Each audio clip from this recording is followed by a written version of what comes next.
is on. Going down to the house for sausage. Welcome to the BarbecuePitBoys.com. Today we're going to do up some Memphis ribs on the grill. And they're real easy to do. You got to check this out. All right, here we've got a slab of pork ribs. These are spare ribs, about a 5.5 pound slab. And what you got to do first here is trim up this slab. And that's real easy to do. Here we've got a flap we want to remove. And we'll trim off a little bit of the excess fat.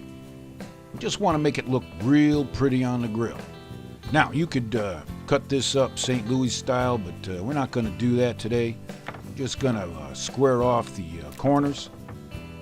Now, some refer to this rib technique as Tennessee style ribs, or they'll refer to it as a dry rib.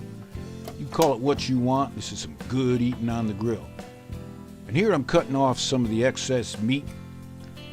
It doesn't have any rib bone in there, so we're just going to remove it because it'll cook different.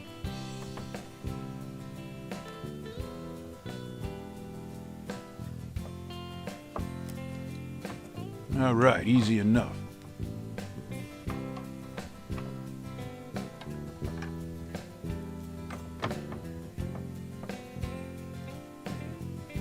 Now, like I said, we're not cutting this St. Louis style. We're just cutting off the minimum amount of meat. And the only other thing you want to do here is you can either score this membrane 6 or 7 times, or you can actually pull the membrane off. And you've seen us do this before. Get yourself a piece of paper towel, get your fingers under there and just pull away, just like that. It's real easy to do.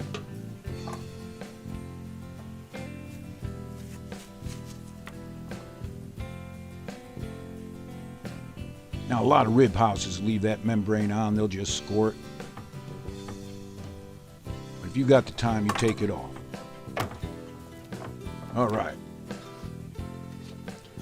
Now, this excess meat here, this is all good eating, and the pit masters will put that on during the grilling.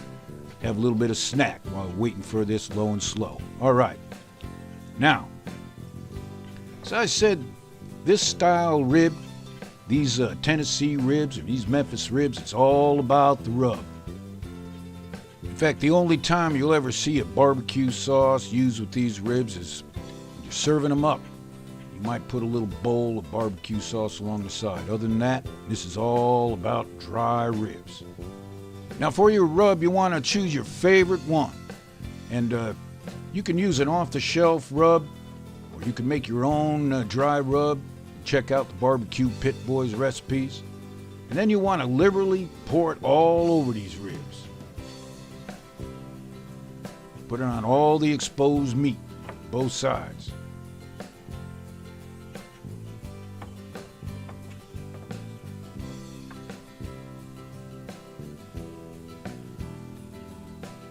Man, easy enough. And we're going to let this rub sit on this rack for about 2 hours. Now, some will say they go 6 hours overnight, but nah, you don't want to do that. A couple hours is all you need. In fact, those rib houses, sometimes they'll just throw it on before they throw it on the old smoker. 2 hours is just about good. All right, now, we're going to let them set in this marinating pan here for about 2 hours in the refrigerator.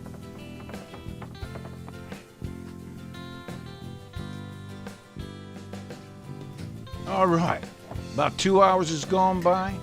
It's about time we get these ribs on the grill. Now, we're doing some indirect low and slow heating on this kettle grill. We're going to use the minion method, so we have a long low and slow going here with this charcoal. And the minion method is that we've got about a chimney full of unburnt charcoal in there. And we're pouring about a half a chimney of hot coals. And that'll give you a long low and slow without adding any more charcoal.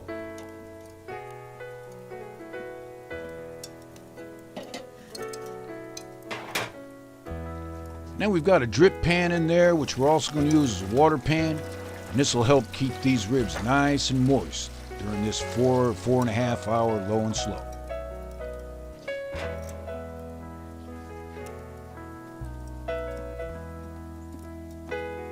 All right, let's prepare these ribs.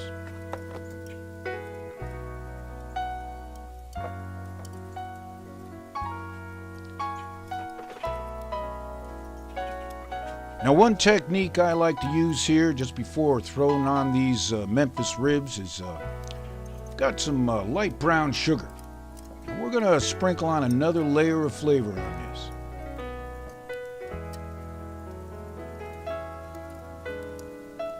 Now, once these ribs heat up in this grill, that brown sugar will melt all over these ribs.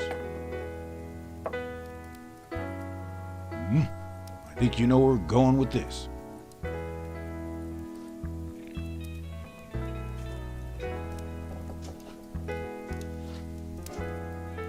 Then you want to grab some more of your rub and sprinkle a little bit more all over top of the brown sugar.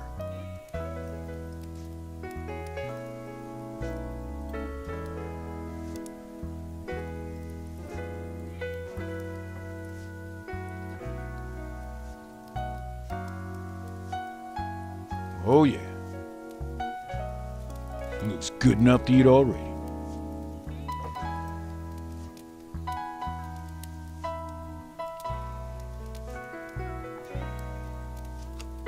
All right, let's put them on the grill. Now, they're going on indirect, opposite the hot coals. We want a temperature of about 225 to 250 degrees Fahrenheit. And the only other thing you need to add here is a little chunk of hardwood, produce a light layer of smoke. And that's a little bit of hickory.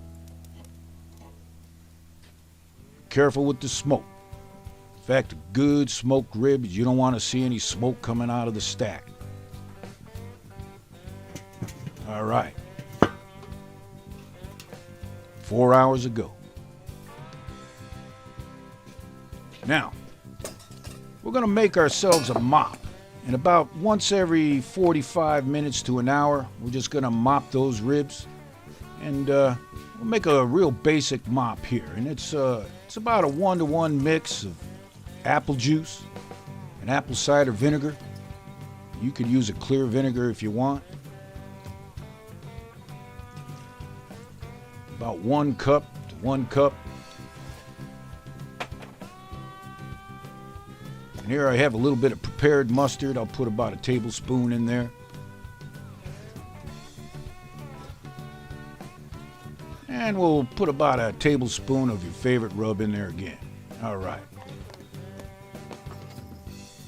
Man, there's nothing like eating Tennessee dry ribs around the pit. You definitely got to check this out.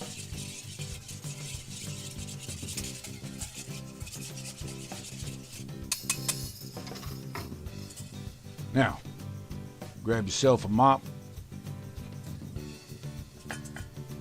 Now, since these ribs have been cooking for about an hour, we're going to slop on some of this mopping sauce.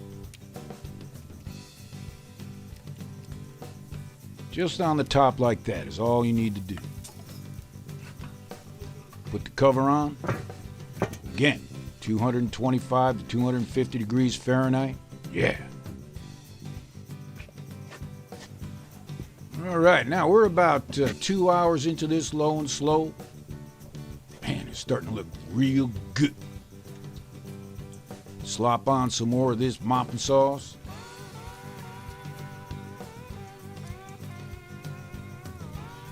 Man, you smell that? It smells good. I'm gonna add a little more chunk of hickory in there.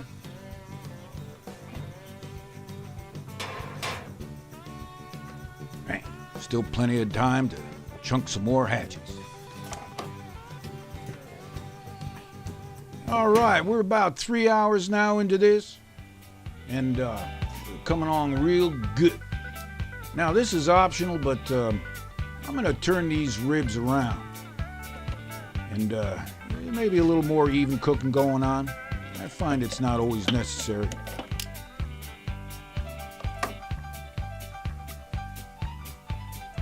A little more mop. Man, are you getting hungry or what?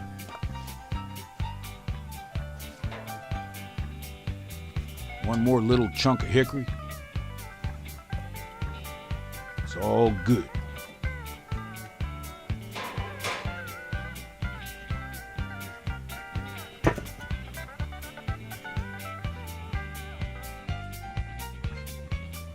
All right, through the miracle of time, these Tennessee dry ribs are done.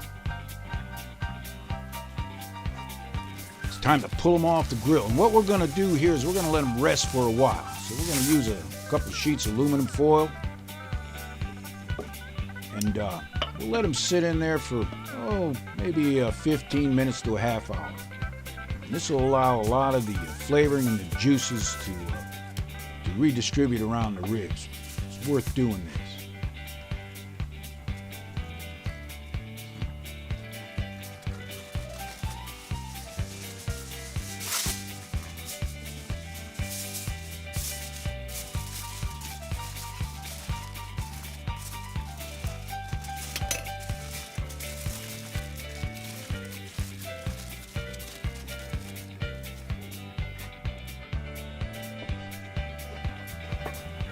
All right, it's time to plate some up.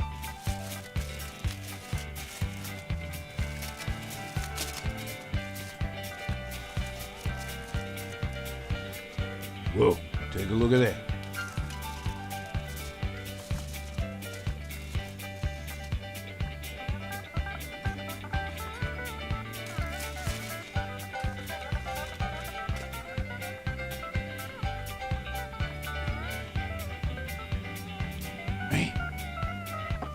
Cut a few pieces of these ribs up. Look at that.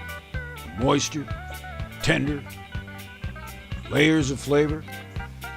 Hoo-wee.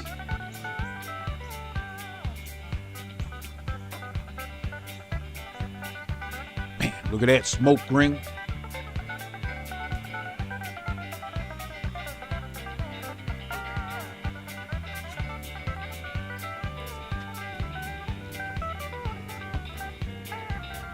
Not much more to say now, is there?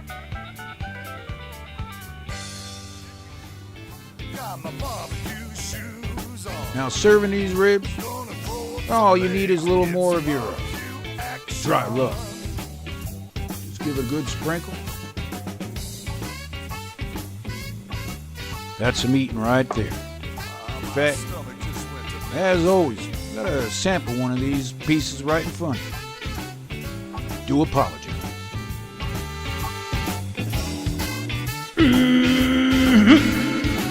Is good. So the next time you're looking for a recipe for your barbecue, you check out barbecuepitboys.com.